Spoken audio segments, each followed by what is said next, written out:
بسم اللہ الرحمن الرحیم۔ نبی کریم صلی اللہ علیہ وآلہ وسلم نے فرمایا، کوئی دن ایسا نہیں جاتا کہ جب بندے صبح کو اٹھتے ہیں تو دو فرشتے آسمان سے نہ اترتے ہوں۔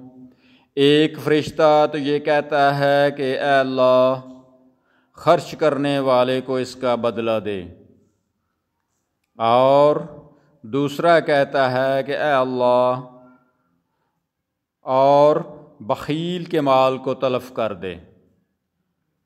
صحیح بخاری حدیث نمبر 1442۔ چینل کو سبسکرائب کر دیا کریں تاکہ آپ تک نبی کریم صلی اللہ علیہ وآلہ وسلم کی پیاری پیاری اور اچھی اچھی حدیثیں آپ تک پہنچ سکیں۔ اللہم صلی علی محمد وعلی آلہ محمد۔